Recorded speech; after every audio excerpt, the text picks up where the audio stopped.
part of the Press Play Podcast Network.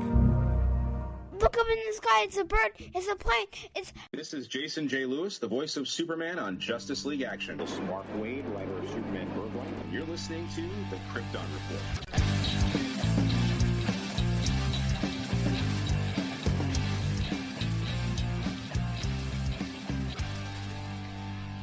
Welcome to the Krypton Report podcast. This episode, we are wrapping up our special crossover with Bryan the guys as we bring the fourth chapter of the DCEU, The Error, or Not. This is our big finale, and we couldn't do this just me and Bryan, so we had to bring in some of the boys. As you know him, the man in red, not Santa Claus or Shazam, but Mr. James Cole. Welcome, James. Hey, what's up? And that guy who's out there fighting crime on the weekends, dressed as a bat, looks like a bat, Finch. I dig it. BPM the Finch! Hey, reunited. Yay, Finch! And I'm Tyler, sick, but I'm here. Couldn't miss this. Great. I sound like shit. You sound like a mixture of Lois Lane and Jesus. What the heck? Well, Don't know that's what wonderful. That would sound like. Sounds like that. Yeah. It sounds like that. Sounds like that, yeah.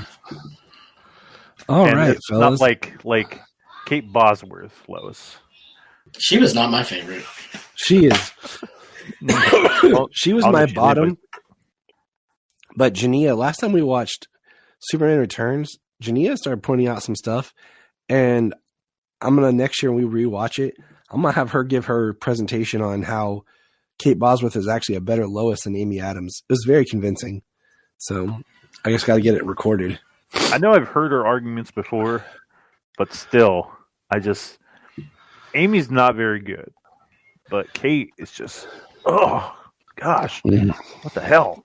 I know. She made you want to hate Lois. I mean, my opinion, but No, it's a good opinion. I share that opinion. But here we are, man, in the last run of films. And Part 4, The Quest for Peace. Part 4, The Quest for Something. so which ones are we talking about today? I don't know what I don't know what it's a quest for unless you're talking about utter failure. This Quest for more money. So it's Shazam 2, I mean, it's The not Flash, Spaceballs, the Aquaman quest 2, for more money. and Guns announcement. That would have made more money than this. It would have. So part 1 was on Bryan the guys, and we did Man of Steel, Man of Steel, BVS, Wonder Woman, and then Suicide Squad. Yeah. And then part 2 was on Krypton Report. We did Justice League. No, we did Snyder Cut. Then we talked about the Crisis Theory. And then Justice League. Then Suicide Squad. No, And then Wonder Woman and Aquaman. Yeah, Aquaman. Wonder Woman and Aquaman. I just listened to it yesterday. So. My man. And then That's what I need to finish. Part 3 was Birds of Prey, 84, The Suicide Squad, Peacemaker, and Black Adam. Yes. So where's Blue Beetle? So we're leaving Blue Beetle out. we're very confident Blue Beetle is not part of this. Like, it's like early DCU. Like new DCU. I mean, he's kind of even said that. So yeah, and I feel like it's not enough tying into everything, and since they've kind of been wishy-washy about where it fits, I feel like it's kind of this outlier. So I'm comfortable with not including it at the moment. I mean, if we have to go back later and talk about it, it's fine, but at the moment, I'm good. Are we gonna get into the James Gunn? Are you gonna pull sound clips of that? Probably in post. Yeah, because my only do you at problem least with have a transcript of what he says that we can go off of? my only problem with putting sound clips in is like you can get flagged by certain places and it won't put your podcast up for using copyrighted information unless you have privileges. So, well, I had that happen when I tried to do a tribute to Kevin Conroy, and I had him sing "I Am the Night, I Am Batman." It flagged me. It wouldn't let my podcast go up in certain places. I think we can at least remember what he said. So let's get into this. Let's get into it. This year, Shazam 2. So to take it back, this is where everything's a mess. This is where you have DeLuca leading the charge, but then at the beginning of the year, now all these movies were announced and supposed to be coming out in 2022. You guys remember that wonderful trailer we got? The World Needs Heroes trailer? Yep. You guys remember that? Yes, I do. I believe so.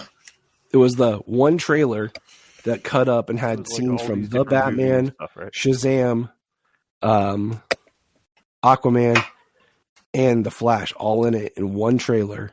Was that the one that was announced at DC Fandom? It was I think they dropped it at DC Fandom. They actually had it in theaters. Yeah, it was one they played before movies and stuff in the theater. And I was like, that's smart marketing, one trailer for all films. And then like 2 weeks later, they announced everything was getting reshuffled. Aquaman was moved almost an entire year. And so all the movies that were supposed to be out in 2022 were pushed to 2023. And by January 31st of 2023 is when James Gunn drops his announcement on what his plans are. Now, my question to you guys, as movie fans, knowing that the universe is ending, does that affect your excitement for a film or not? For me, a little bit. Like, I think, well, actually, I would say no, because I think I was personally more intrigued about like how it was going to wrap up. Like, so as Shazam 2 happened, I wanted to see kind of like where they were going. Like, if this movie would tell me that they're going to continue Shazam and like how they're going to do it. And going into Shazam, that's how I felt. And then going into this Flash, I was very excited about like how Flashpoint would take into things, like how it would reboot things. But then once I watched Flash, going into Blue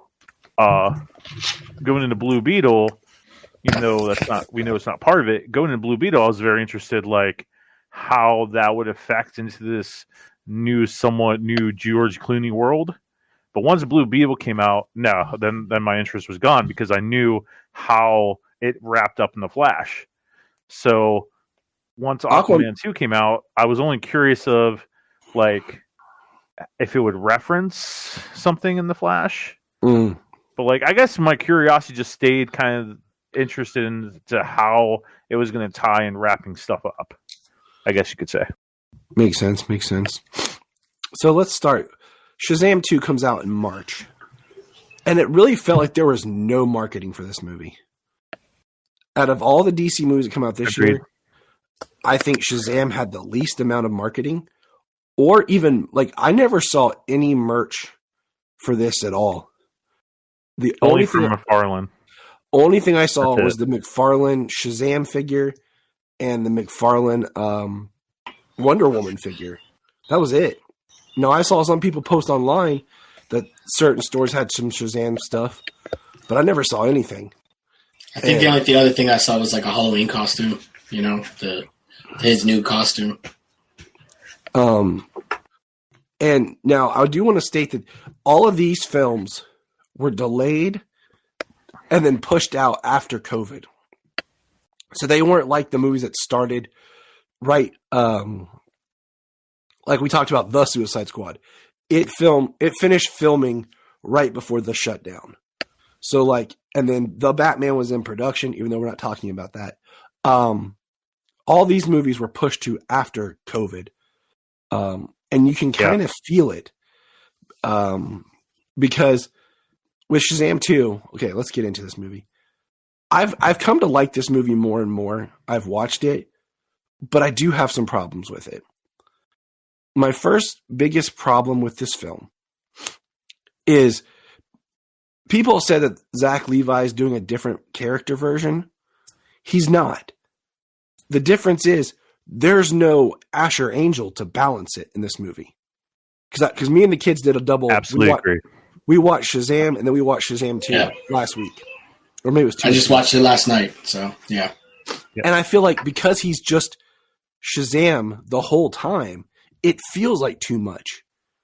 But you don't get that. Like, there is no Billy. And then the deleted scenes have a lot more Billy in them. Because even Solomon pointed out, like, that scene should have been in the movie. And I'm like, yeah, you're right. Because we needed more Billy.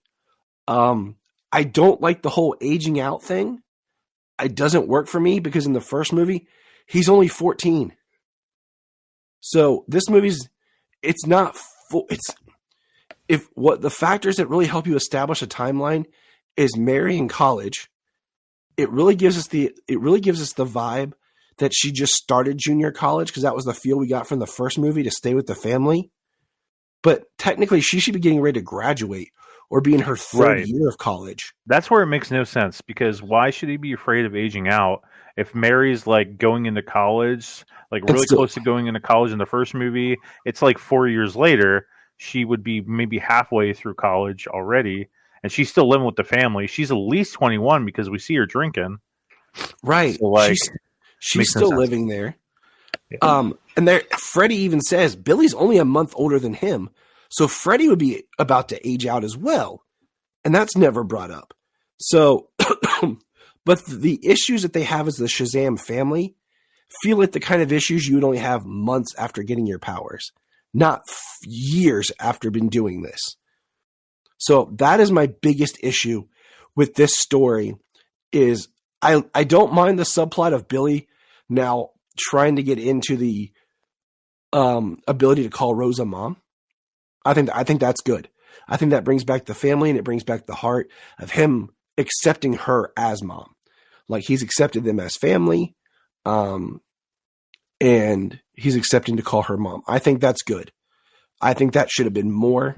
Part of what I didn't like about what they did with Shazam was I felt it took the family too much out of the film. And I mean the family as in like the foster parents. And I thought that was the heart of the movie. Other than that, I think the villains were a little weak. And I pitched this to Bryan and James that I kind of wish the ending had been like a Pirates of the Caribbean 2 ending, where Wonder Woman shows up and sends the kids on a quest to the underworld to rescue Billy's soul. And I think that would have been really dope. But that's kind of my quick take on Shazam 2. What do you guys go? Let's start with James. I mean, you bring up a lot of good points with the Zachary Levi, because, you know, that is one thing. They seemed, even as little as Asher Angel was in it, they seemed like they were different people. But, you know, he is... It was I haven't rewatched it since we watched it last. I find myself gravitating towards it because it's just an easy one to throw in the background and just kind of enjoy in the background and like laugh and smile to. And the kids really like it too, so that helps. Right. Well, the thing that gets me the most about it, honestly, is the fact that it was so many things were shortchanged in the sequel when the first movie was so well put together. It's just it's a problem that all of these movies have especially had, with so many hands and turning these movies in so many different directions. I mean, it's one thing, to let the movie tell its story and then build from that, instead of trying to change the story that's been told, that's been shot. This idea of fix it in post doesn't exactly spell good for the best world building, the best extended universe storytelling. Agreed. Finch, what are your thoughts? Like I mentioned, I just rewatched it last night, and I appreciated it a lot more than before. One of my biggest things was just Zachary Levi being too kid-like. Like, we're going to probably get into more of this, but it seems like all the sequels just amped everything up and just, I don't know, and allowed the characters to like go over the top. You know, Momoa did it, Levi did it, Wonder Woman, I guess, you know, like the Patty Jenkins did it. Yeah, there you go. We'll say Patty Jenkins did it. Listen to this guy. He knows what he's talking about. Because just to jump back to one, I feel like Gal was still doing a great performance, but I feel like it was the people behind it, like, you know. Yeah, like they wanted too much going on in that movie, you know. Yeah. But I mean, like I said, I appreciated it a lot more rewatching it last night. And even then, like I was watching it, the villains, I didn't hate the villains. I mean, like I know a lot of people are like, oh, they're lesser villains, like they didn't really, you know. But knowing everything we know about, like how I believe the plan was for Shazam to fight Black Adam, but then obviously that got scrapped and he had to rework everything. And it's like they just kind of did what they did with, you know, using the Daughters of Atlas instead of, you know, more Sivana, because it's like we don't want just a rehash of the first movie. I mean, I appreciated it a lot more, but it definitely still has a lot of flaws. And the fact that they were the Shazam family more often than the kids, I think, kind of hurt it a little bit. I agree. I wish it would have got a little bit more into more Greek mythology and just the world building. I don't know if any of you are currently reading Mark Waid's Shazam run. It's really good. And his Dawn of DC. And he gets into something that could have been really interesting in this film had the comic, you know, come out before this movie. But all right, can Bryan, I add one more thing before Bryan goes? Sorry.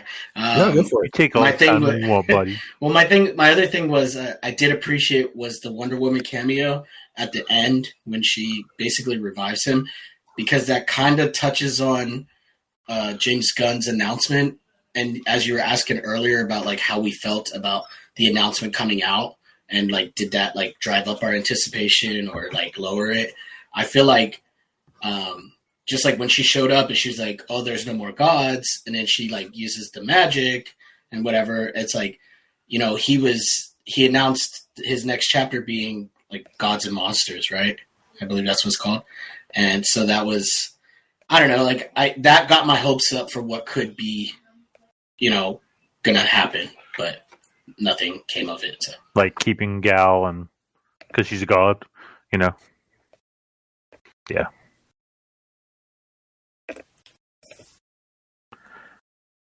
Well, all right. So Bryan's turn. And my thing was, we'll talk about it in the Flash. Go, Bryan. You know, so I watched this for the second time a few weeks ago, preparing, you know, for the big old end of an era podcast here. I don't hate this movie. I don't love it though.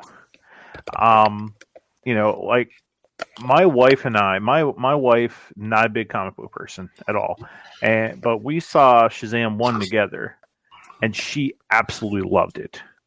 Like loved it. Like walking out of that movie, my wife's like, that movie was amazing, and we even went to see like Joker together, which is totally unrelated. And my wife's like, that movie's cinema. So like, just there's moments where my wife's like, I love this character and I love this movie and it's something that I love. Like I go for that. So when Shazam 2 came out, you know, I was excited to see it with my wife, and my wife was interested in it too. But I kind of felt like it just, you know, you needed more with the kids. Like the whole movie is all about like him realizing that he has a family now, like not being afraid of a family. And like my family's not very close, so I kind of like really relate to that. And like my dad left when I was a baby, so like I really relate to that too. So like, and his mom being the greatest villain of all time in DC. You know, even he Darkseid's like, dang girl. Absolutely. So that was all about like him accepting that there's good in him and that he can be loved. And then we go in the second movie, and like it kind of felt like in the first movie they totally planned for him to probably face Black Adam, but in this movie it would have been better for him to share his powers in this movie and then create that Shazam family, because he's facing the daughter of Atlas. Like, it would have been a good story if he didn't share his powers in the first one, and then he's like, I need my family that I have to beat this family. Like, family is what's going to keep us together and keep this theme of needing a family. And the Daughters of Atlas were okay, but I don't think they were strong enough of a villain. And definitely what hurt this movie is not enough time with the kids. The aging out story was really weird. This movie was kind of more of a Freddy movie almost. Yeah. There's a lot of focus on Freddy, and Freddy, like it's like they flipped it, because in the first movie it's all about Billy realizing that he needs other people, and then this movie is more seeing Freddy needs his family too. Like he, you know, it was just, so that was kind of like awkward with that. I also probably would have had Billy die. Only because, like, if we're going to do something, I would have had Billy, like, really die. I wouldn't have had anybody save him. And then usher on to the future. So maybe because they weren't going to do Shazam 3, they had Wonder Woman come in. I don't really know. I think something was missing with that storyline. But I probably would have added, more importantly, the story of the mom. I can't remember her name. What's the character's name? Rosa? The foster mom. Rosa? Yeah. So, like, the whole first movie is how he lost his mom and he wanted to find his mom. And then in this movie, he's kind of not accepting Rosa. So I would have really focused in this movie of him accepting Rosa, and maybe Billy came to life because of something Rosa did and not Wonder Woman. Or if we're going to come with a resurrection. Or Rosa has to go into the doors and kind of like save Billy and the family. And then Billy realizes, something like that. Much stronger to have the mom play a role in saving the son. Yeah, absolutely. Because the emotional toll near the end of him accepting Rosa as mom, it didn't have a proper build. Like, it didn't have a proper story build to make that so impactful. So if Rosa would have had a bigger role and kind of like saved Billy and like something like that, it would have been good, because it would have played back to the first movie where his mom just like, hey, I have to go work at the diner or whatever, bye. I felt this movie could have been more powerful, and there's a lot of it upped things, and it didn't up the things that really need to be upped. I feel like the first movie they were like, oh, we don't know if we'll get a second one, so we're going to put everything into it. We'll have the Shazam family. Yeah. And then this one, they were like, oh, crap, we kind of painted ourselves in a corner. That's how it was with Aquaman, too. Like you and I talked about this in 2018, man. Like, if you were going to do one Aquaman movie, there you go. Yeah. I would have had them earlier, like, lose their powers faster. Like, but whatever. But yeah, like, I like this movie. I think it got a lot of hate that it didn't deserve. It wasn't marketed at all, and what marketing was, it wasn't marketed right. It wasn't marketed as a family film. I mean, hell, you could have marketed it as an Easter film. I don't know, Taste the Rainbow, whatever, something. Yeah, it just kind of came out, and people were like, oh, that's out. Like, it already felt like DC. They didn't care because our next film is The Flash, where they dumped all of their marketing money. This was like the complete 180 of everything. They threw so much into marketing for this movie, but they weren't marketing The Flash. They were marketing Keaton. And they were you want to get marketing? Come on. Let's get marketing. And they lied. They even had Tom Cruise say it was the best movie ever. I mean, yeah. But, okay, so The Flash... Do we want to go right into talk of The Flash, or we want to wrap up with The Flash? Because it's kind of like the universe rebirth. It's supposed to be, but it's not. Because because that's the thing with The Flash is there were 3 endings filmed for The Flash under each division of management at Warner Brothers. So the first thing with The Flash to point out is you have the scene at the end with Aquaman, which is a completely horrible scene, but it has important dialogue because he says, on every other Earth, you were the same, Arthur, but Batman was different. Thus, there's your back door of how some people can be the same actor in whatever the new universe was going to be. Thank you. Somebody else gets it. Thank you. But the scene is so crappy, and it's just Jason Momoa falling around drunk, that you don't get it. Because they're playing Aquaman for laughs again instead of him being the serious character that he was made to be. Now, the other thing with Flash is the first ending was supposed to be, I don't remember all the order, but the DeLuca ending had Henry Cavill showing up at the end. So you had Wonder Woman, Superman, Batman, and Supergirl. Then you had, that was the DeLuca ending. So that was the second ending. The first ending was going to be Michael Keaton as Batman with Supergirl. That was under Walter Hamada. And then James Gunn decided, because they knew they were rebooting and they were done with Ezra Miller, but they didn't want to say they were done with Ezra Miller, decided to do the joke ending with George Clooney. Like, George Clooney was never going to be like an ongoing character. Like, it was just a joke as a button.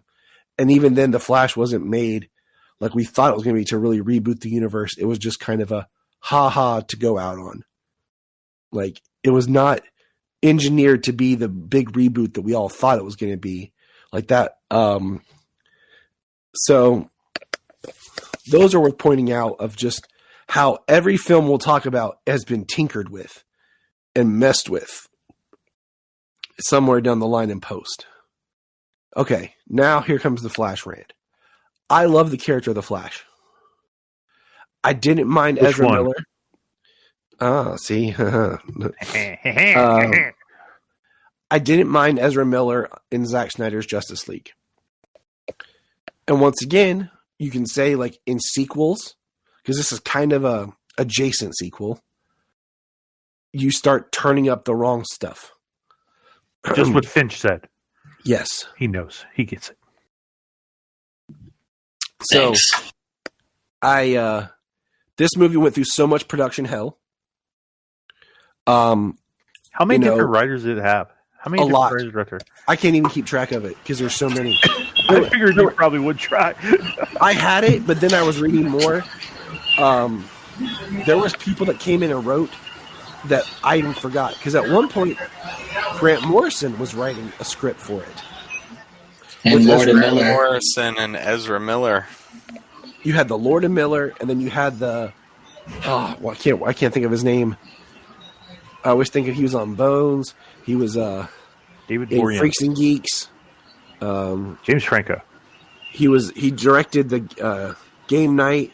John Francis Daley, who also wrote Spider-Man: Homecoming. Like, they were attached at one point to direct and write. So you had Rick Famuyiwa, who was going to direct and write, and then you have all this. So, like, they couldn't get the movie going. Wasn't it announced like the third day that The Flash came out? The day The TV show? The day after the Flash TV show premiered, it was announced that Ezra Miller had been cast as the Flash in Justice League, and that he would have his own solo film. And then here we are, just a month after the Flash finishes season 9, the Flash movie comes out. Okay. And they put together a movie that is all fan service. Get him, James. Get him. Just having Michael Keaton repeat lines he spoke out of context 30 years ago, out of context. All right. Everyone's going to get their rant time. Here's my rant time. Yes. Okay. This movie's budget ballooned huge. First of all, don't film somewhere where you have to spend a bunch of money to build a neighborhood. Okay? That's just bad business. That you spent too much money for a neighborhood. Second of all, Mr. Rogers' neighborhood? That whole neighborhood where his parents live, they built that. It's not a real neighborhood. That whole thing was really? a set. Yeah. Oh my gosh, it's all facade. Why you spend money on that? All BS. That's like Marvel spending CGI money on a freaking gun. Because they shot in England. Second of all, the story, I think, is to its detriment having two Barrys, having young Barry, and all the work that it took to film and the technology used to film the two Barrys and have Ezra acting with Ezra. And if you don't like Ezra, well, you're getting double dose of Ezra. And that wasn't cheap. Like, I watched how they did the volume capturing and all this stuff. Like, it's impressive, but that's going to balloon your budget. And then, because you're coming out of like right after COVID restrictions lifted, they talked about how they had to shoot the whole them versus odd thing on a stage. And it looks like it's on a stage. It doesn't look like they're out there. It looks like a Mad Max trailer. And, my problem is I'm watching this. There's not a lot of flash action in it. Like, there's little bits here and there. And then, he loses his powers. And then he has to train the younger Barry to have powers. And we don't get a lot of cool speedster stuff. And then Supergirl comes in. And she's almost wasted because she was supposed to get some, a movie or something out of this that we're never going to get. And I just think the story wasn't that good. Never gonna get it, my love. And bringing back Keaton was neat, but they didn't do anything with the Batmobile. They hyped that up. That really pissed me off. The Batmobile. They tried to explain. I would have preferred them that he just went to another Earth, and on the other Earth was Keaton's Batman and Supergirl, and Zod was invading that Earth. Like he traveled to another Earth back in time. I don't care. Or just, I don't think the story was that strong. It was too confusing doing the whole multi-causal fulcrum, it works both ways type thing, the spaghetti. And then out of all the cameos that you could have done, you did all CGI cameos. Instead of actually using footage or getting actors. I mean, I was pretty excited actually for the Nicolas Cage one. It looks cool, but at the same time, like, Nick Cage said he filmed stuff, but he also said he didn't. I don't know. He was confusing. He's Nick Cage. So I just feel like as much as I enjoy parts of this movie, and I do enjoy it, I enjoy Affleck's scene with Barry. I like seeing Affleck as Batman, even though this was a horrible bat suit. And they changed the color tone and everything in post. Wonder Woman, once again, arrives as a cameo, and they play the same joke that they played in Justice League with their lasso of truth on Aquaman. Just this time it's Batman and the Flash. I don't know. There's so much in this movie that I'm like, it could have been good. Like, it looks good in certain parts. I hate all the needle drops. I would have preferred a much powerful score with a theme song for the Flash. Something that when you hear the music, you're like, that's the Flash running. I told Bryan, like, from the opening shot of the movie, I was worried because why do you have to make a clock CGI on the wall? Like, I don't know why I didn't notice so that just that at the beginning, I'm like, okay. And then I don't know, like, it just, the humor was okay at times. It just could have been better. And not really having an antagonist, I think, hurt it. Because it's just about Barry's lesson. So I don't know. and I'll say this to you guys, like, I think Keaton's a big deal for a certain generation, but I think for a lot of people, it was not. It was like, whatever, who cares? Because they didn't grow up with it, and it didn't really mean anything to them. It meant something to us, because that was like when we were kids, that was Batman, and people older than us. But anyone younger than us, they don't care that Keaton's back. It's like some old guy being Batman. So, all right, James, you're up. So I mean, The Flash, what do you expect from a movie where, the first time he runs from Central City to Gotham City is the most exciting bit of the movie, is the best part of the movie, and then the rest of it is downhill from there? Yeah, dude, my eyes widened and my mouth dropped when they did that first opening scene, and then I was like, wow. Tyler and I looked at each other, and we're like, yes! This is how you do it!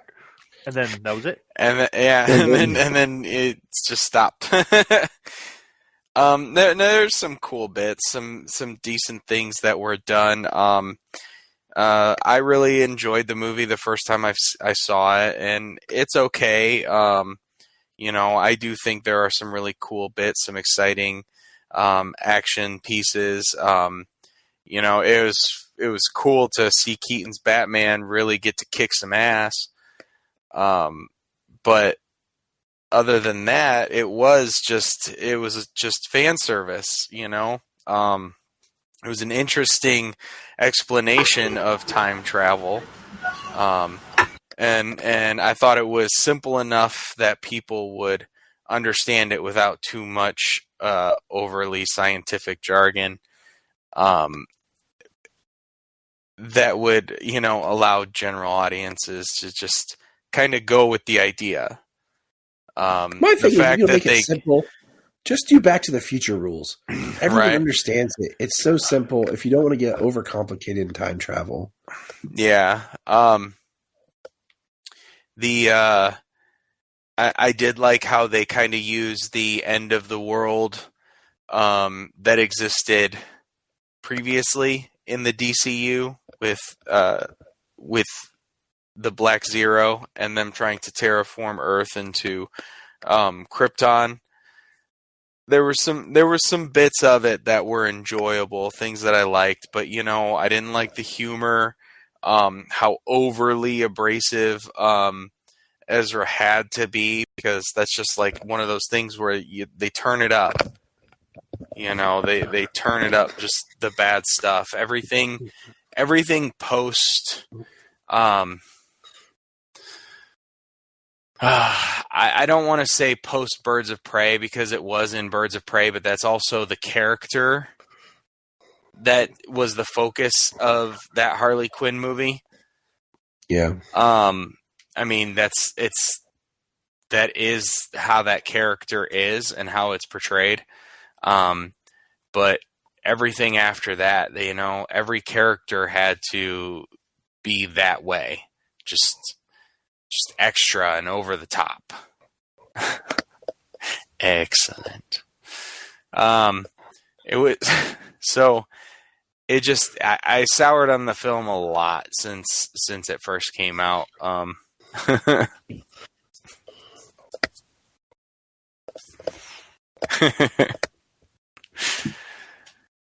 right, Finch, your turn.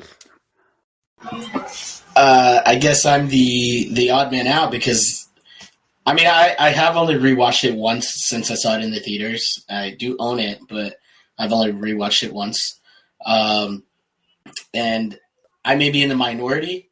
I know after everybody talked about the movie, they're like, "Oh, Sasha Calle was amazing as Supergirl," and I'm like, "She was cool, but she wasn't."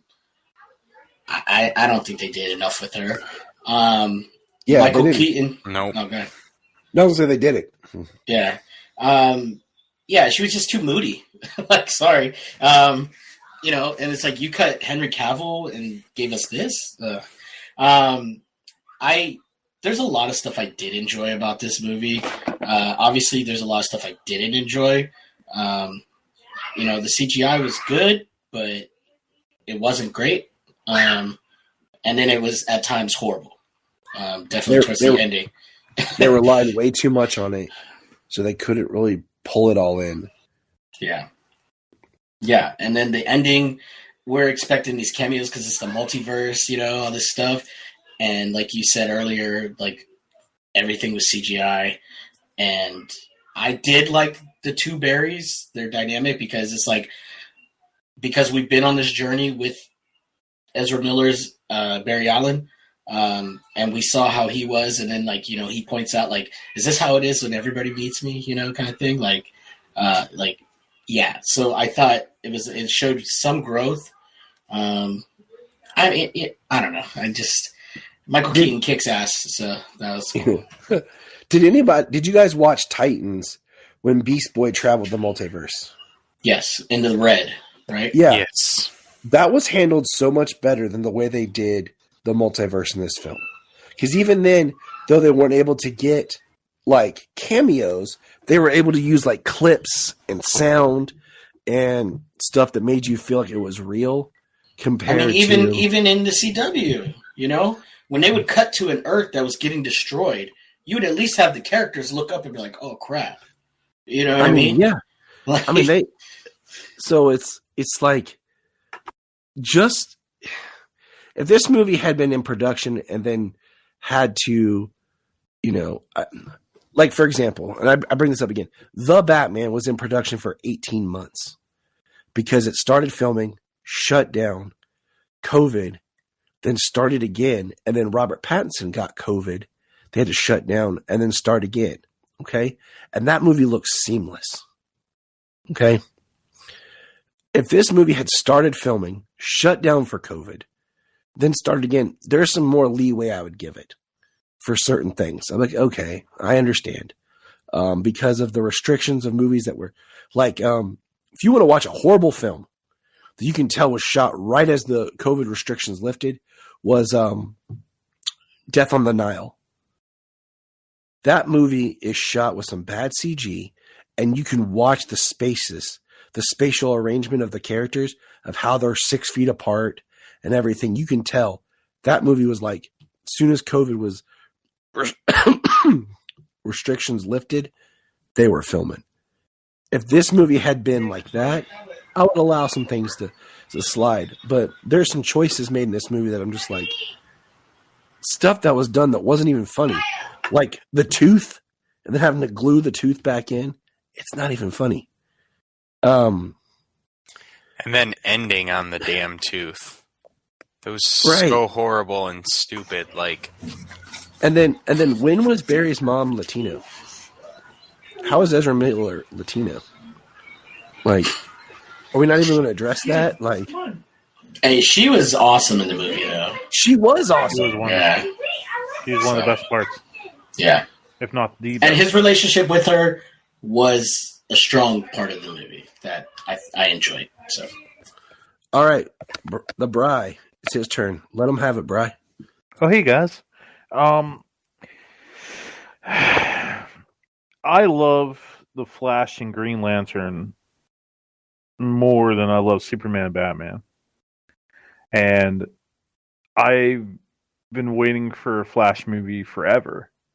And when Grant watching that first episode of The Flash, and then them announcing, so good, and them announcing the movie the next day, they didn't announce Ezra that next day, did they? They announced him right away. Okay, so watching that first episode and then seeing Ezra announced right away, I was like, why aren't they just using this guy? Why not use Grant? And I understand them wanting to keep it separate, but I still don't think that helped them in the long run. I still think that if they would have used Grant, it probably would have been better. Just my opinion. I love Michael Keaton as Batman, but I'm with you because if they would have went with a kind of maybe original plan, or maybe someone had this plan of getting Jeffrey Dean Morgan to be Thomas Wayne and doing Flashpoint that way, this movie would have blown it away. they didn't have to do Flashpoint just like it is in the book. Sure. You know, But they also could have had all done- the pieces in place. Yeah. Yep. I mean, Exactly. I didn't need to see like the Amazons going to war with the Atlanteans, but you could have just done a Thomas Wayne story with Barry. I think would have worked. Yeah, I mean, that's what I'm saying. Like we talked and said, like, would Bale have been better? Bale wouldn't work in this world. Bale was in too realistic a world. It wouldn't have worked in the world, but I think hype-wise, it would have been bigger because I think you would have had more fans. Because you would have had us, people older than us, and people younger than us. Well, you know Bale how was big. their You know Batman. how. You also know how big Jeffrey Dean Morgan has been in the last handful of years with The Walking Dead and stuff. Like Yeah. if they would have promoted him as this brutal Batman, also come this movie, like I think that would have helped. I think we needed, like, I don't think we needed Keaton. Bale wouldn't help. If it would have been Jeffrey Dean Morgan in that, gray with the red and we would have had this moment of him, because the whole story of this Batman, this Ben Affleck Batman, is he's been doing this so long, he lost faith in people, he lost hope. Superman kind of brought that back, but a good ending for him would have been him getting that letter and doing that. If they would have done that, that would have wrapped up Ben's story fantastic. That, like, I'm an old man now. What the hell have I been doing? What did I do? It goes back to that line in BVS what he says to Alfred before he goes off to fight Superman, where he says, "I'm older than my father was." Exactly. The movie needed Jeffrey Dean Morgan. That would have made it really, really good. You would have got that brutal Batman. You would have got the scene with the letter. So we would have been bawling our eyes out at Ezra with his mom. Mm-hmm. And then we would have been bawling our eyes out with exactly Ben Affleck getting the letter. Exactly. You get it. I think some of the humor wasn't too bad. The Eric Stoltz thing with Back to the Future, I thought that was kind of funny. Barry running without powers and thinking he did have powers, that was kind of funny. That was funny. But it went over the top a lot of things. It's not what I wanted from a Flash movie. It didn't really even feel like a Flash movie. I wanted a Flash movie with him versus the Rogues and just him. Just him. Yeah, just him. I mean, I'm more of a Wally guy than a Barry guy, but I think that if James Gunn's going to take the Flash in a few years, it needs to, without a doubt, be a Rogues movie, a standalone movie, maybe a little cameo of Green Lantern in there, something like that.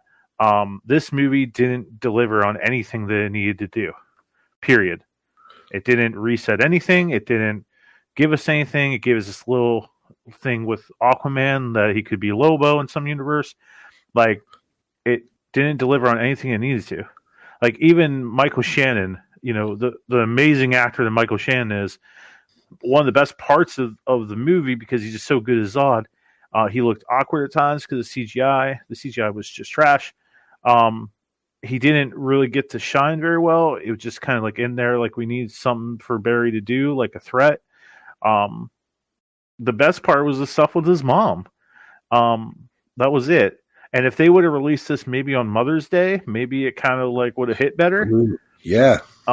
Just a little bit earlier. But it was not anything I needed in a Flash movie.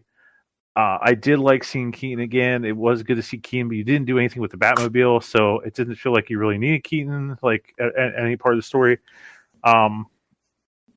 So to sum up, what I'm trying to say is it didn't deliver in any way that it needed to for anything, be it a Flash movie or Flashpoint. It didn't do anything. Like, it just exists. And that's all I have to say about that. Well, tell us how you really feel, Brian. It's bullshit that we didn't get him versus the Rogues, and that Grant wasn't Flash, because Ezra was good in Snyder Cut, and only in Snyder Cut. I mean, I'm not upset that Grant wasn't, because if Grant was going to be the Flash, like, you'd have to really explain it. Because I think about how long it took to make this movie would have, messed up the show, because the show was good until Eric Wallace showed up. But that's another whole conversation. But I mean, it is the Flash who can run through timelines and all that stuff. So he's the Flash. It could have worked. So I mean, they could have made it work. It's summed up in one scene, my dear. One scene, my darling boy. The crisis scene in Crisis on Earth, where they both meet each other. That's all you needed. And then, as they reset Crisis, Grant became that Flash for the movie. Oh, see, there you go. There you go. I'm not some amateur. You think this is amateur hour? Yeah. Also, even on the CW, they gave us multiple versions of Barry. We had 3 different Barrys with John Wesley Shipp, Grant Gustin, and Ezra Miller. So for Barry to be the same when they're all different. Yep. that's true. It's just why wouldn't you, when you have a guy that has so much controversy with him? Like, I know you filmed so much of this movie. I know you did. The movie was already done by the time that controversy stuff had. And the problem, but you could have ended it on a footnote with Grant showing up. Yeah, when he's running back, you could have just something changed it, and then the same thing what they did with Batman. It's like, why do you look different? And it's like, yeah, yep. I said that to Bryan before. Like, I said he's like running through time, and then when he emerges at the end, it's a different person. But it is what it is. Sadly, I mean, this was probably the movie I was so hyped for this year. Because Salo loves the Flash. So, but all right, here we go. As stated before, we're skipping Blue Beetle because it really exists kind of in its own bubble, and we've heard mixed things from Gunn about where Blue Beetle falls into things. So, yeah, as of right now, Solo is supposed to still be Jaime Reyes, going forward, and the Blue Beetle movie, it exists in a DC universe, but there are no specific details on any specific DC universe, one with a story that has been told or one that a story has yet to be told. So we'll get into the final film. Yeah. But I definitely want to go into what James Gunn said, because we're dropping this on the 1-year anniversary. Yes. So we'll get into that. Aquaman 2. If you want a good Aquaman review, listen to Bryan the Guys, where Finch break it down. Yeah, for real, it was good. First of all, this movie was done, and then they did test screenings, and then they did some reshoots, and then they had the whole Amber Heard thing, and they retweaked it, and you can tell it's not as bad as Justice League with the reshoots, but there are some scenes you can tell like that feels off. This movie's so fresh. We did reviews about it, but I think what's crazy is this movie is supposed to come out in November of 2020? No, it was December of 2022. And The Flash at one point was going to be November of 2022. And then this got pushed out to December of 2023.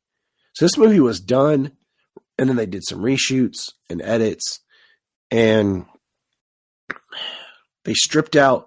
There's a cameo of Batman that was Ben Affleck. There was a Michael Keaton Batman scene. Both of them were removed.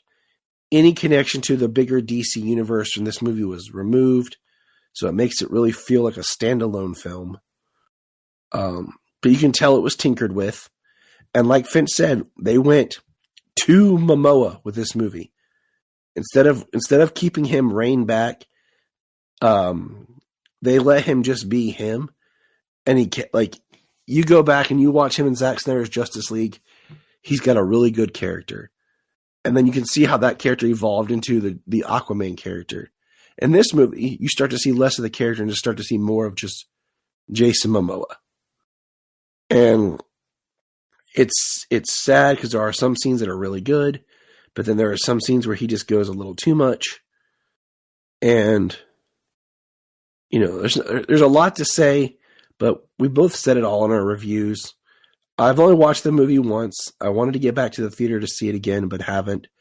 It comes out on digital on Tuesday. But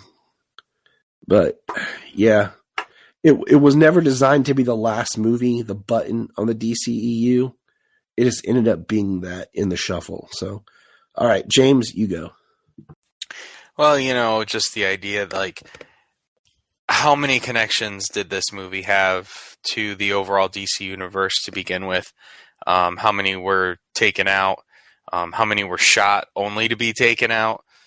Like, if this movie was as it appeared to be, or as it ended up to be, a very much a sequel to the first film and not much else, why did it get pushed so far?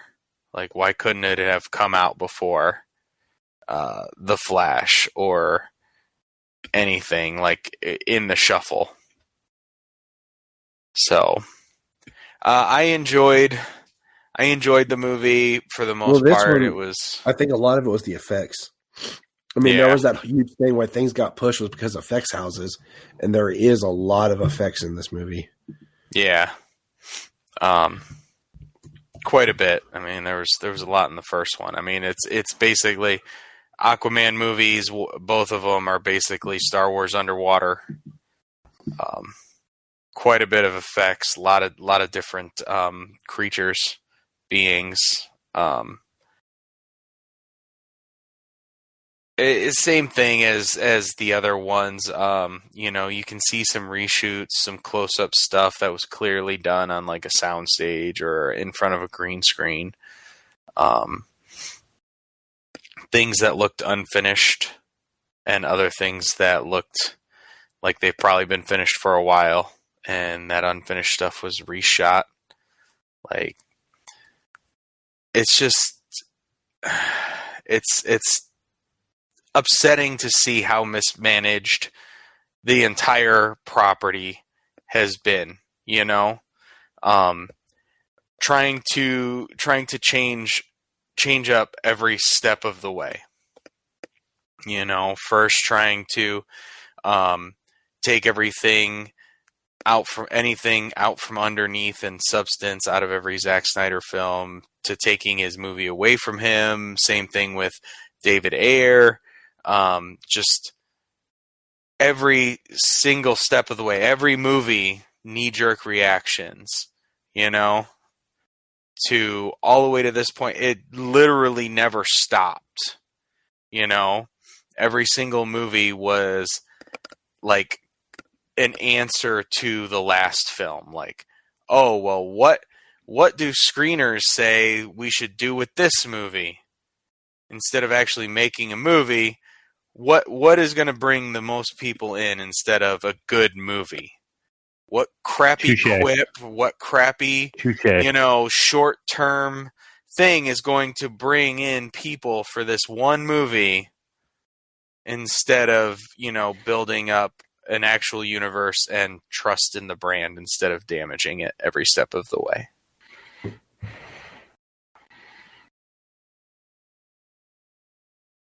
He's right. When you're right, you're right. Yeah. Like, it did so much damage. You're right. I mean, Tyler already said it. Like, it just, for being the final film in this epic saga of DC, it was a disappointment, man. I mean, they had some cool stuff in it, but it was sad, man. Like, it ended in a whimper, and it's just like, oh man. And to be the only movie that made $1 billion, and that's what we got. I don't know. I don't hate the movie. There's a lot of stuff I did enjoy, but it was just, yeah. Yeah, there's none of these movies that I actually hate. I'm willing to watch just about any of them, but the farther and farther it's gone, and the last few movies that they had released, Blue Beetle honestly being the exception, it's like the quality just bottomed out so hard, so fast. Yeah, all that studio interference and just, I mean, and then, yeah, I don't hate any DC film that we've gotten. I mean, the one that comes closest is probably Wonder Woman 1984 and Justice League, obviously. Everybody, we but those are the two. Those are the ones that, like, I will not, I mean, I don't want to say ever rewatch, but I think I've seen them once, maybe twice, and that's I can say pretty confidently I will almost never watch Justice League ever again. Well, yeah, because we have Zack Snyder's already, so we got the original real version. So, but even that, it's not a masterpiece. I'm sorry, and I really enjoy it, but it's too long. Because they didn't get to finish it. You know, that too. Yeah, they didn't get to finish the story. It's part one of what we should have gotten. So, yep. Brian, you got anything more to say there, Finch? All right, that's it for me. I think we covered a lot of our Aquaman stuff in our review, and yeah, we definitely did. Yeah, I mean, I just like we said in the Bryan the Guys episode review of this. This movie is almost like Patty Jenkins did it. Like everything is so Momoified. Like everything is just like James said. Everything's just so amped up. Like there's no holding back and saying, okay, Aquaman is this character. Now it's full on Momoa. Just do whatever the heck you want. I am Aquaman. Ending like with that, like acknowledging kind of like MCU type stuff. Just weird. Ocean Master could have been such a great villain. And he just they Hawkeyed him. Like Finch and I said, they Hawkeyed him. Like just I don't know. It made the DCEU go out with a whimper. It didn't get me so excited for the future. Well, I mean, there is no future, but like if Jason Momoa was to stay Aquaman, I wouldn't be really excited about it. I said Patrick Wilson would have been so much a better Aquaman. And I think I said in the Bryan the Guys episode, but I want to say it again because it needs to be said. You had so many opportunities in this movie for him to lose his mother flipping hand, and you didn't do it. When Momoa was cast, I'm like, there is Peter David's 1990s Aquaman.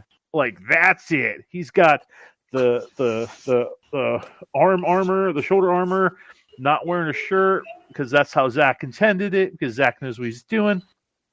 He looked awesome.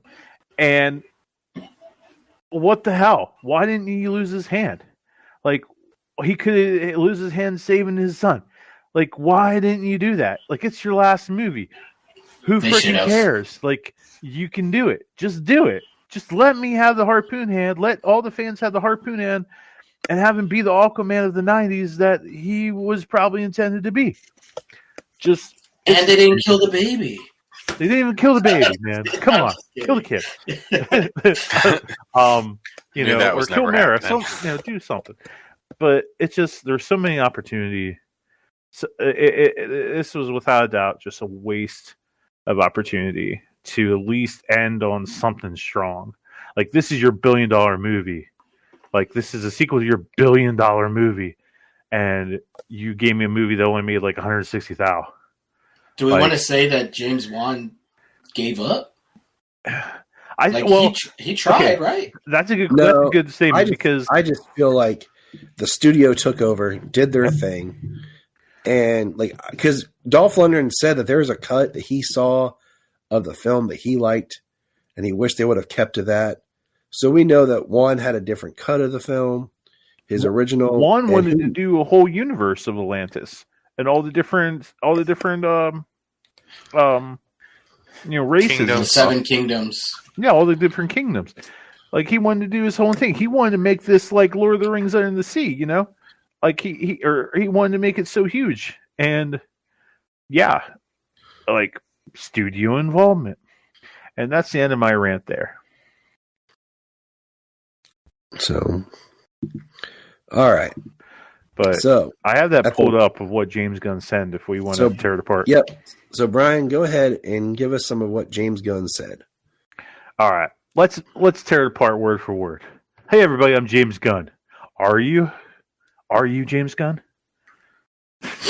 I'm the co-CEO of DC Studios. So 1 year ago, he announced this and did this whole rant. So as many of you know, DC has been disconnected in film and television for a long time. No kidding. Our jobs, mine and Peter Safran, the other producer, is to come in and make sure that DCU, officially DCU, they never officially called DCEU the DCEU, and like that was given by Entertainment Weekly reporter, wasn't it, Tyler? Yep. They want to make sure that DCU is connected in film, television, gaming, and animation. That the characters are consistent, played by the same actors, and then it works in one story. So right off the bat, that says that whoever does the voice in animation is going to play it in movies and gaming. That's what it means to me. Is that what it means to you guys? Yeah. I mean, yeah.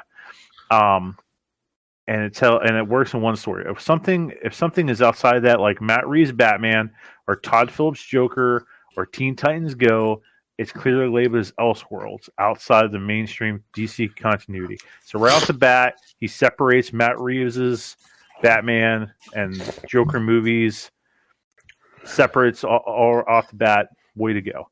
Now, Peter and I have got... Is Suicide Squad Kills the Justice League? That's separate because that was made before this announcement, right? Yeah. Thank you for saying that, Finch. You're totally right. That's not included. Yeah, there hasn't been anything really he's put out yet. No, yeah. Yep. But yeah, you're totally right, Finch. It's not part of DCU. You're totally right. So he says Peter and I have gotten pretty lucky in terms of the 4 projects that are coming out over the next year, meaning in 2023. First, we have Shazam! Fury of the Gods. Shazam has always been kind of its own part of the DCU, so he connects very well. He says Shazam's its own part of the DCU. So that makes me wonder, is the intention at this moment that Zach Levy would be Shazam in the future? I mean, at this moment, all he's doing is he's opening possibilities for what's already happened because Shazam hasn't interacted with anybody yet. I mean, we talked about Superman and Wonder Woman in the last one. Well, soon to be Wonder Woman. Or you mean this is before the movie came out, so we didn't. Yeah, he said this 1 year ago today. So this was the very start of. Yeah, but we all know that things were tinkered with right up till release. Yeah. So, I mean, he changed the post-credit scene, though, right? He sure did. To include his wife, Harcourt, and Economos and the GSA. Yep.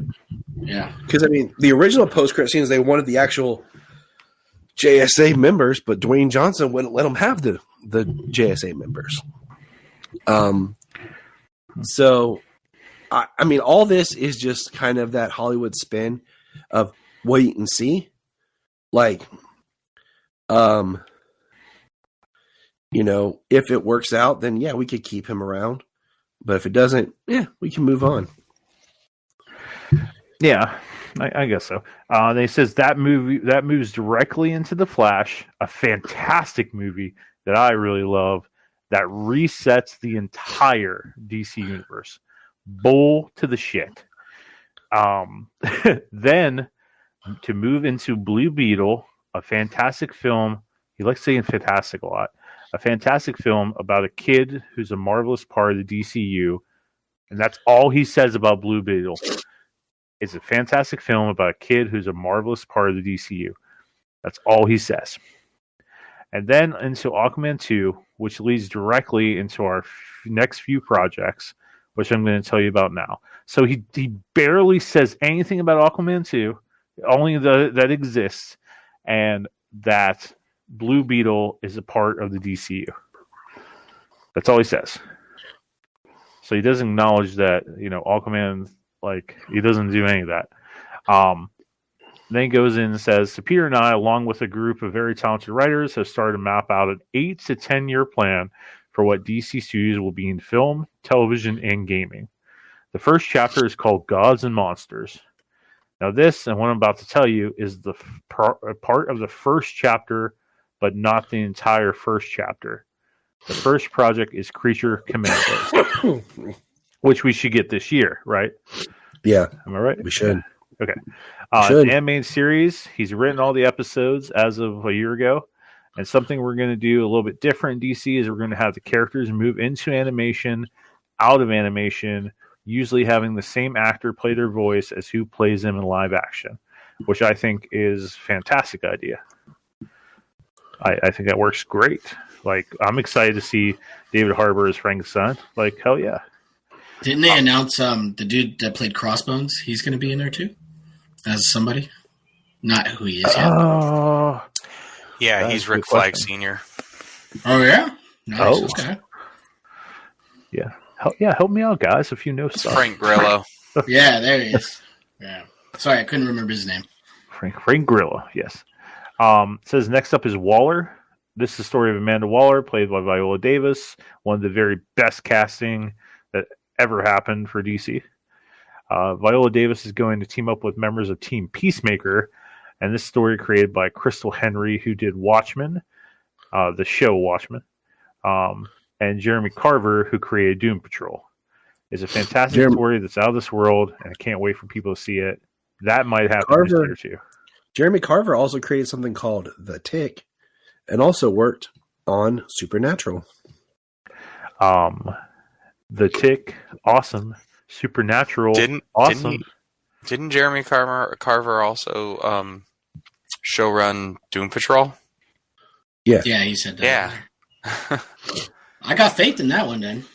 Doom Patrol and Peacemaker, yeah. He's one of those talents that I'm like, oh, okay, yeah. Bangers. Total bangers. Okay, next up is the big one. The true beginning of the DCU. This is called Superman Legacy. This is being written by me. I'm in the middle of it, and I'm having a great time doing it. And Superman will be released in the theaters July 11th, 2025. Has that date changed since? No. Okay. So, sticking to that. I thought it did get pushed back to September.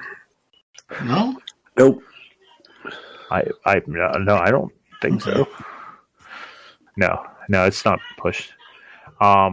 Then he mentions this, something that I'm extremely excited about, and I want more about. The next big thing is a big premiere HBO television series called Lanterns. Yeah. This is the story of a couple of Green Lanterns, Jon Stewart and Hal Jordan. And we have a few other lanterns peppered in there, but this is really a terrestrial-based TV show, which is almost like True Detective, hell yeah, with a couple of Green Lanterns who's space cops watching over Precinct Earth. In it, they discover a terrifying mystery that ties into our larger story of the DCU. So this is probably what's going to really kick things into gear of what's the big threat, the DCU threat, the Thanos of Gods and Monsters, if you will. And we already know one Green Lantern, right? We already know Nathan Fillion is going to play Guy Gardner. Guy Gardner. We have no idea who's going to play Hal Jordan. We don't know who's going to play Jon Stewart. We don't know anything, but they better get on that. The next big movie called The Authority. The Authority is a passion project of his. It's based on the marvelous Wildstorm characters you're bringing to DCU, and will interact with all of our primary DCU characters. The Authority are a group of superheroes who think the world is broken, and they want to fix it by any means necessary. It's a very different look at superheroes. One character of the Authority has been cast in Superman Legacy, right, Tyler? Yes. The engineer. The engineer. I don't know much about the Authority. It's something I need to read. but I will get into it. They're going to do a television series called Paradise Lost. Paradise Lost is the story of Paradise Island, usually known as Themyscira, which is the birthplace of Wonder Woman. It's almost like Game of Thrones with Westeros, with all of the inhabitants of Paradise Island. That could be interesting, but didn't they cast Cersei? Cersei is cast in that? Is that what happened recently? I mean, she was cast, but not for Paradise Lost. Oh, okay. I'm a little worried about that. I that doesn't sound. I think she was cast for Creature Commandos, and it was okay. Woman who plays Yennefer from The Witcher. Oh, okay. I think the only way to make that show good is if you're throwing the gods in with it. Yep, and make it all about the Greek mythology aspect. Yes, that's the only way that's going to probably work for me. The introduction of the DCEU's Batman is The Brave and the Bold. Brave and the Bold is the story of Batman and his actual son, Damian Wayne. This is based on Grant Morrison's great comic book run. Damian Wayne is James Gunn's favorite Robin. He's a little assassin that Batman tries to get in line. So this is the story of the two of them and the beginning of the Batman family story in the DCU. So beginning of the Batman family story is going to start with Damian, for gosh sakes. So we better already have Nightwing. He better already have Nightwing. There better be a Jason Todd. There better be a Tim Drake somewhere. There better be a Batgirl. There better be an Oracle. There better be something. And we better get some movies or some show or something that's gonna like give them some credit. Because if we're gonna go boom into Damian, I don't know, man. That's going to really hurt the rest of the Bat family, in my opinion. Yeah, he's jumping. What do you think, James? I'm sorry. What was the question? What? Okay, so if they're going to start with Damian as the DCU Damian, Robin, that's right. Doesn't that? No, really I think if they're going to drop in, at that time, like Damian in there, I think that you need to drop in with time already passed. This needs to be Batman in his prime, who's already taken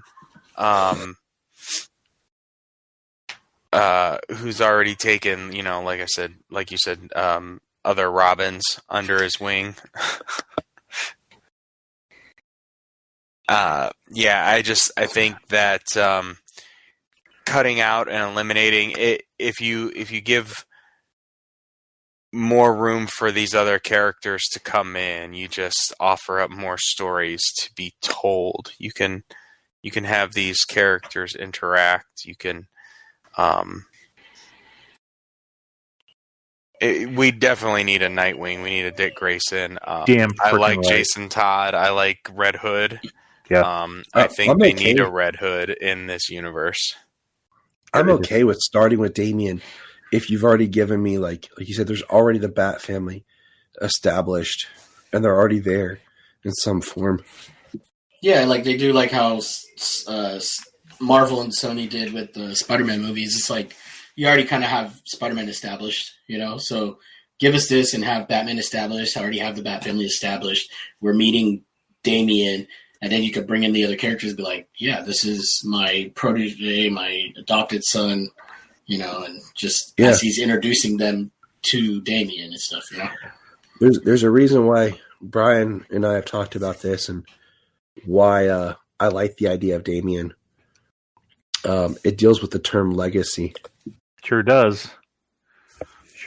But we'll bring that back up when we talk Superman Legacy Hope or whatever. I don't know. We can talk about it now. I think that I think the Superman Legacy needs to bring in Jonathan Kent. If they're going to have Damian Wayne already there, then they need to bring in Jonathan Kent, and end the movie with maybe the birth of Jonathan Kent, and then the sequel Time Jump, so we can get our Super Sons. Boom, done. We still got to do our ranking, fellas. Still got to do our ranking. We will. So then he wants to do a Supergirl Woman of Tomorrow movie. I don't think that he should bring that Sasha chick back. I mean, they've She's already not. said she's not. Yeah, good. They already Yeah.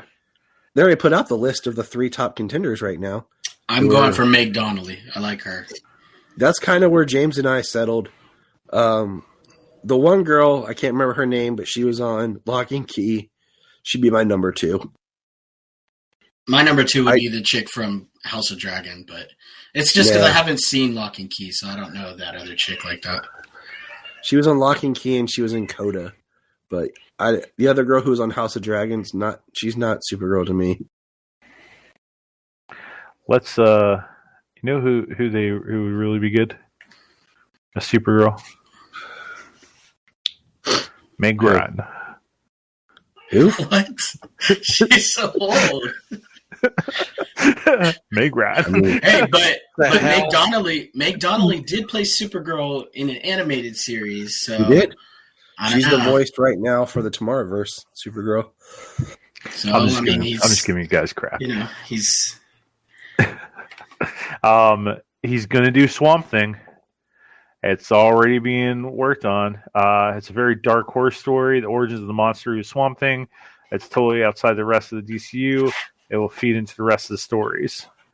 And then he wraps up and says, "These are stories I can tell you about right now. I love DC since I was a child. Blah, blah, blah. I appreciate you watching. This matters to me. Superman Legacy coming soon." So, yeah. So that's why I would put Blue Beetle into the DCU. That's what I would do. And Tyler, take it back. All right, boys, it's time to. What is your ranking of our final rankings of the DCEU? So do you want to do like 15 films? Do you want us to all to list it one by one? Do you want to do a round robin? How you want to do it? We'll start. I don't know. You take. I like when you take charge. We have our 15 films because we're not counting Blue Beetle, which would be 16 films. So we'll start with your bottom movie and work our way up. Are you boys ready? I'm so ready because this is going to be the funnest part. Okay. I think so. I will start with mine. I'm trying to pull this up, but I have the box window of you guys. It's in my way. Okay, I have some added rankings here. Okay, are you ready? Solomon ranks at number 16, Birds of Prey. Jania ranks at number 16. Wait, hold on, make sure. Wonder Woman 1984. Tyler ranks at number 16, or 15 technically. Wonder Woman 1984. All right, James.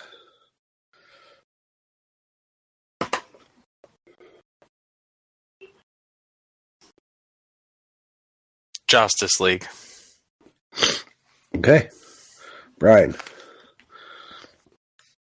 Okay, I have Cousin Steve's and mine here. Cousin Steve put his number 14. Wait, is he missing a movie? It's 15 movies. He's missing a movie on this list. Does he not have both versions of Justice League? He does. He's missing something. Aquaman 2? No, he has Aquaman 2. He has Shazam 2. Did he see Aquaman 2? Yes. He's missing Man of Steel, What else is he missing? BVS, Suicide Squad, Wonder Woman, Justice League, Aquaman, Shazam, Birds of Prey, Why do I have 15? The and he Suicide has... Squad, Black Adam. Oh, he's missing Black Adam.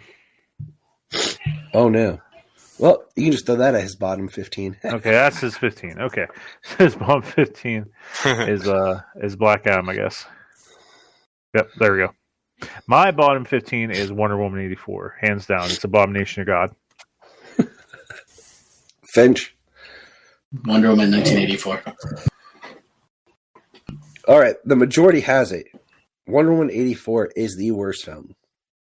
All right, my next one, which would be number 14, See, all my lists have Blue Beetle included on it because I made this a long time ago, and so it just kind of got thrown off. So that's why my numbers are a little off.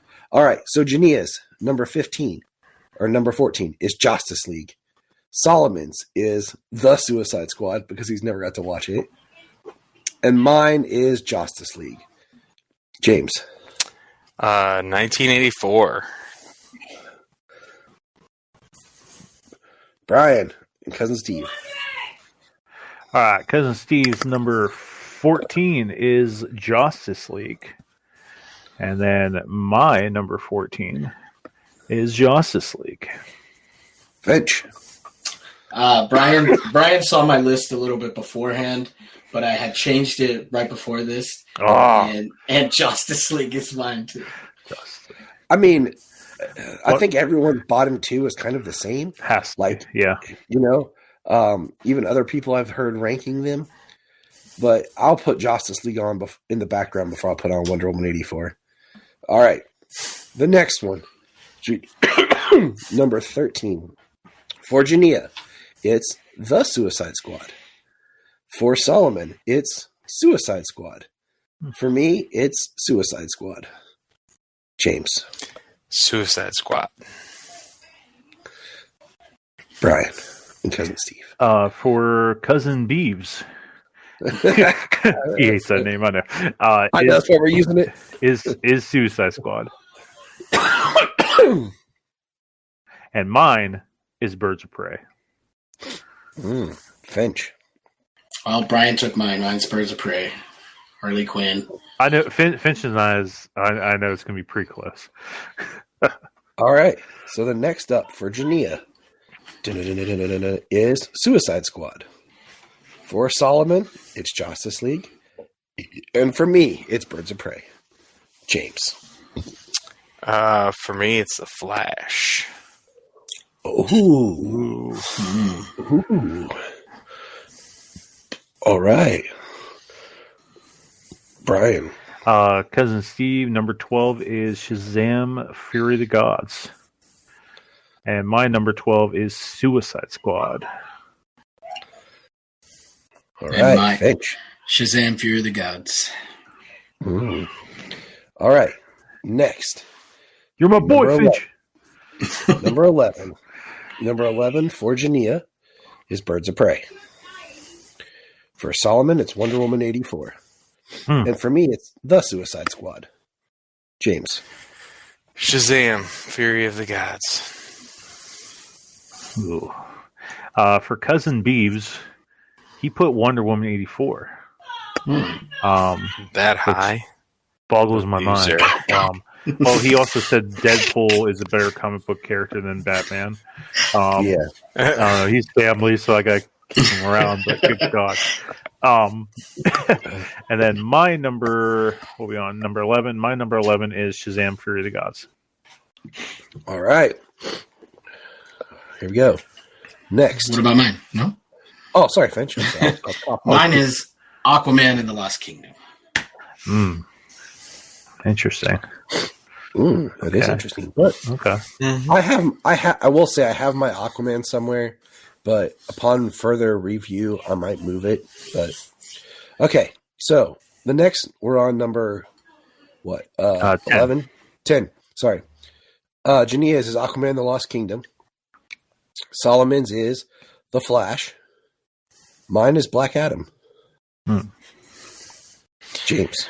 Mine is The Suicide Squad.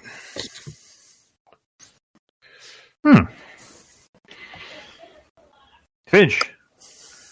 You want mine? Yeah, we ain't gonna skip you this time, boy. All right. Mine's Black Adam. Black Adam. Okay. Cousin Steve, number 10 is BVS. Batman vs. Superman. And my number 10 is Aquaman: The Lost Kingdom. Okay. All right. So the next one, number 9, Jania is Shazam! Fury of the Gods. Solomon, it's Wonder Woman. The first one? Yeah. Oh my gosh. Sure, and for me, better do something about your boy. And for me, it's I get it though. Tyler. I get it for him. Nah, it's and for me, it's the Flash. So, all right, James. Aquaman and the Lost Kingdom. This is number 9, right? Number Yeah. 9 for Cousin Beeve is a movie that gave him his name, The Flash. And then my number 9 is Black Adam. And then mine is The Flash also. So I wish we had all these like in front of us. We could see where we like intersect on the same. Okay, so the next one. So we're at number 8. 8, right? Yeah. So Jania has The Flash. Solomon has Shazam! Fury of the Gods. And I have Aquaman: The Lost Kingdom. Mine is Birds of Prey. All right, Bryan. Cousin Steve, number 8, right? Number 8 for Cousin Beeves is Aquaman Lost Kingdom. Number 8 for me is The Flash. And number 8 for me is Shazam. The first one? I do like that movie, but I like other ones more. So All right. Shazam. Okay, here we go. So we're at number 7. 8. So we're at Number 7? 8? Number 8? 7? 7. 7. All right, for number 7, Jania has Man of Steel. Solomon has Aquaman. And I have Shazam! Fury of the Gods. Mine is Shazam. Okay.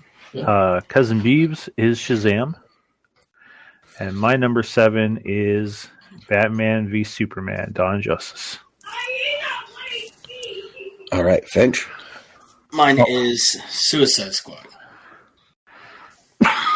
Suicide Squad or The Suicide Squad? The first Suicide Squad. Suicide Squad. My bad.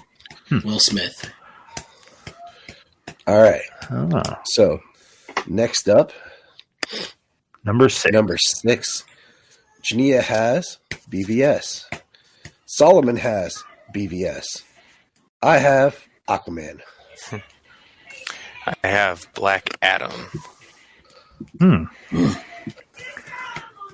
Finchy D. Finch. I have Aquaman. Aquaman is number 6. Cousin Beeves has Birds of Prey as number 6. I'm just grateful to have family, but good God. My number 6 is the Snyder Cut. Really interesting. Yes. Oh no. Yeah. Wow. All right. Okay. So part of my ranking thoughts are, does the story overall DCEU, does the story make sense, and does it stand alone? Kind of like, can it fit by itself? And also, how many times am I going to rewatch it? I do love this movie, but what hurts it for me and why I rank it just a little lower is because all the stuff that doesn't get solved, all the stuff that doesn't get ended. I mean, that's not the movie's fault. That's where it goes. Like when you make a movie and you're expecting a sequel, like. But I hear you. I understand, but an overall DCEU ranking, the DCEU, I had to put stuff a little higher. I mean, my rankings are based on how often is it a good movie? Do I like the story? Is it a well-made movie? Sure is. And how often am I going to go back to it? So, like, that's how mine are too. Like, will I just throw this in and watch it? Yeah. All right, what number are we on? We're on 5. So, Jania has Aquaman. Solomon has Man of Steel. I have BVS. My number 5 is Aquaman. Nice. Finchy Finch. Just so you know, I have Blue Beetle on here, but not so that's ranked higher. But my number 5 is Wonder Woman. Yeah, I had to skip over like Blue Beetles. That's why I have to keep reminding myself what numbers, because all these were made with that on there. Yeah. I decided not to. Mine's on there Cousin- too, but it's just one off, you know. Yeah. Cousin Steve put Wonder Woman at number 5. I also ranked movies based on like, am I going to rewatch it? That's why Flash is ranked just a little bit higher. And BVS is ranked a little bit lower because kind of like it pissed me off. Like, that's why I don't rank it as highest, even though Ben Affleck Batman was so good. But my number 5 is Man of Steel. All right. You're a Here we bitch. Number 4. Hey, Linda, you're a bitch. Right? Number 4. Yes. It's my ranking, bitch. Number 4, Jania has Black Adam. Solomon has Shazam. I have Wonder Woman. My number 4 James. is Batman versus Superman. What bitch? Yeah. Mad points, James. I'm disappointed that you said versus. That's not the name of the movie. It's V. Batman v You're one of those Superman. people. Yeah, Yes, you're one of Even those- in court, they still say versus. No, they don't. Nope. He's been to court. He reminds us every Thursday. Hey, every time I have to go for work, I'm like, go to court, guys. Big case. Yeah, I don't care. So, Oh, do they not? Brian's a douche, but I still love him. Mr. Douche to you. All right, Call Finch. me Mr. Douche. My number 4? 4. Yeah, 4. Yep. Sorry, because Blue Beetle is messing up. Man of Steel. Mhm. You guys are gonna hate my number 1. So You're going to hate my number 1 too, probably. Number 4 for Cousin Beeves is Aquaman. And my number 4 is Aquaman. Nice. All right, here we go. Number 3 for Jania is Shazam. For Solomon, it's Aquaman and the Lost Kingdom. ooh. I think. No, wait. Yeah. Hold on. We're on number 3, right? Yes. No, his was Black Adam. I say that. His number 3 is Black Adam. Sorry. My number 3 is Shazam. I love that movie. It's one of those. It's a feel good movie I can put in anytime and just enjoy and smile and laugh at. All right. So that's number 3. Yeah, my number 3 is James. Wonder Woman. Finch. My number 3 is The Suicide Squad. I Nice. like how it took a turn, like from all the DC movies we were getting. This was a breath of fresh air. I mean, I'll agree with that. You don't agree? The rated R version hurts it for me because I can't just throw it on and watch it as much. This isn't your Because kids' the kids are ranking. around. Your ranking, bitch. Yeah, but I'm saying like I don't review it. I don't go back to it that often because I can't just You're throw it a bitch. on in the background. So I just like how he took characters that nobody ever talks about and gave them the spotlight, Absolutely. And Starro, man. And he brought in Starro, so yeah. Love Star. Yes. So Cousin Steve did Snyder Cut is a number 3. And my number 3 is the near perfection that is Wonder Woman. All right, here we go.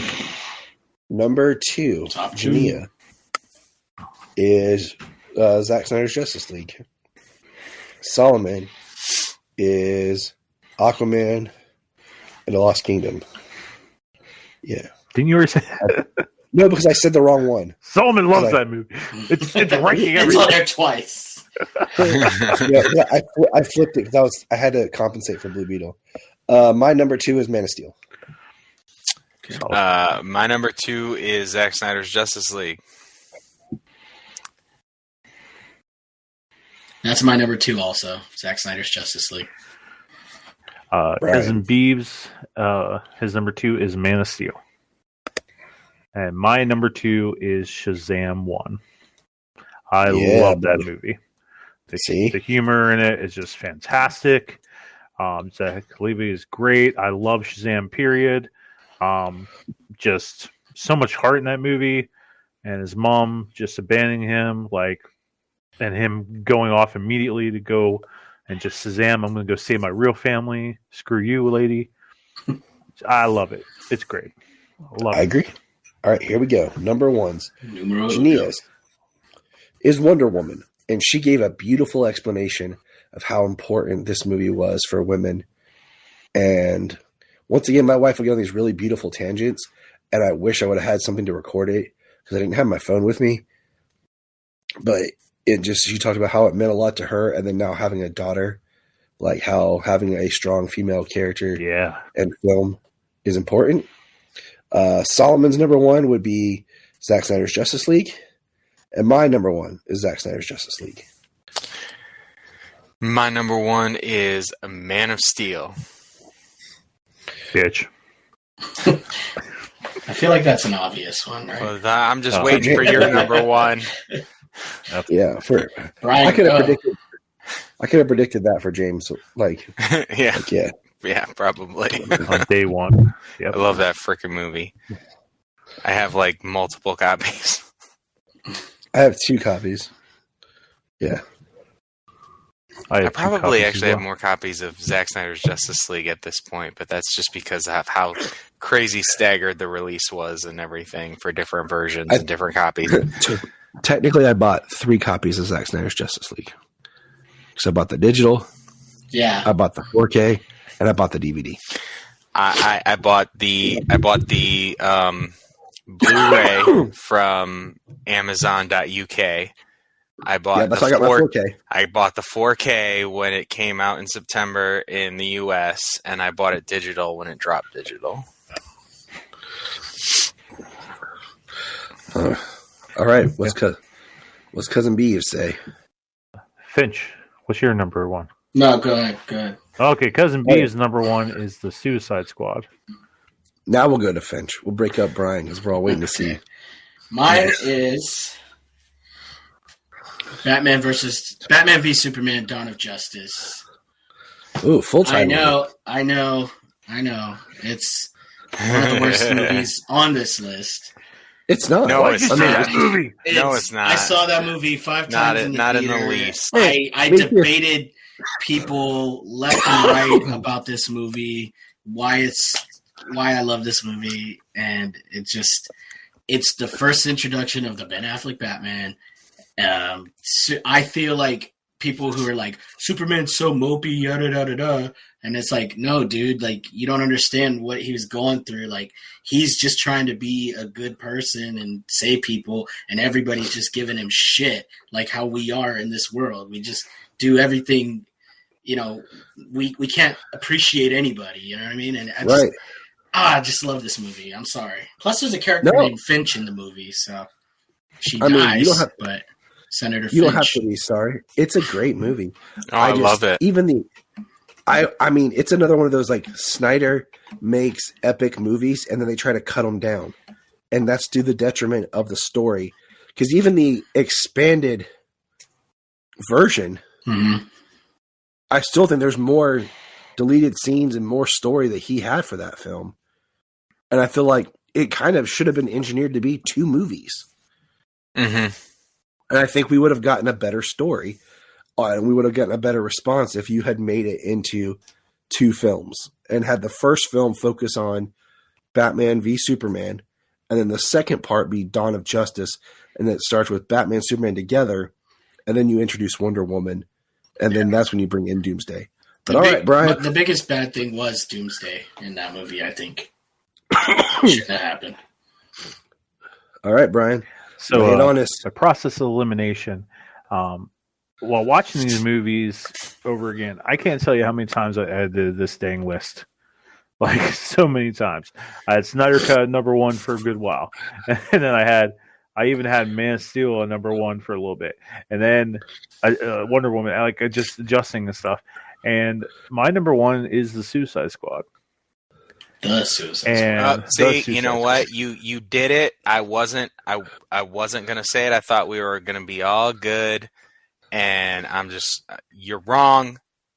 You're wrong, and we're not friends anymore because that's what the internet says. Because you're wrong. Yeah. You support James Gunn, right? You know what? I love you're you, buddy. good. And I visit you at least twice a year. And you know what? I love you. So you can I say love you whatever too, you want bud. to me. I'm just going to keep on loving you. Because it's the only thing that I want to do. I don't want to sleep.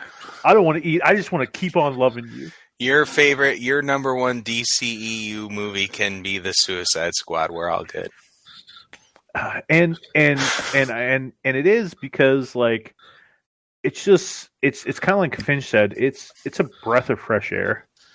Like we go in this movie and James was building up all these different characters, Mongao and Javelin and TDK. You didn't really know what he was because in the comics he's just known as like arm fall off boy or whatever, but he changed the name to TDK and you weren't really sure what Nathan Fillion was going to do. It's just ridiculous. Like it's just so funny. It keeps me laughing. It made me care about characters that like nobody cares about. Polka Dot Man. Like what's that? Polka Dot Man. Polka Dot Man was great. Like everybody had their own story. Everybody worked with each other. I do prefer King Shark to have more intelligence, but I understand why James made it that way to kind of like tell the story that he has no friends. No one loves him. Like no one likes him. Like all he knows is just eating and violence. So like him trying to be accepted and have a family and stuff, like it's just so good. John Cena is freaking hilarious in it. So funny. The music hits at the right parts. Like when they're putting bets on people of like who's gonna make it, and they're like, "These are my friends who died," and they're all like dancing with money. Like it's just fun, and it makes me have a lot of hope for the DCU and where James Gunn's going to take things, because like if James Gunn's proved anything, he can take people that don't really matter and make you care. So it makes me, and I think Tyler and I talked about this recently. It's very interesting to see what James is going to do with a character you cannot make creative changes with too much with Superman, because like you can take Peacemaker. Who knew Peacemaker? Not many people knew who the hell Peacemaker was, and he made him relevant. So to take someone like Superman, and it's very interesting to see what he's going to do. And so I love that movie. I think it's hilarious, and it's probably what I'll watch, many times over. He gave us the hero we never knew we needed, Milton. Damn, Milton? Milton was awesome. The Milton. He's been with us this whole time, man. But that's it. That's our button on the DCEU. The last thing that James and I have to record for the DCEU is a commentary on Aquaman 2 somewhere down the future. But let us know your rankings, dear listeners. And remember to check out Bryan the Guys.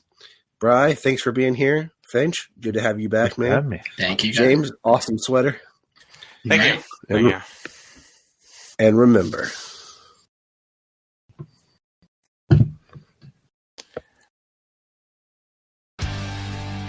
Look up in the sky. We just want to say if you've enjoyed this podcast, please check out other podcasts on the Press Play Podcast Network. If you are like Tyler and James and can't get enough super talk, check out these other podcasts. Digging for Kryptonite, Supergirl Radio, The Last Sons of Krypton, The Superboy Legacy Podcast, All-Star Superfans, Superman the Animated Podcast, The Aspiring Kryptonians, Always Hold On to Smallville, The Geek of Steel, and Truth, Justice, and Hope. Remember to check out Krypton Report on all social media platforms. Go to linktree.com/KryptonReport. Find out all of our information.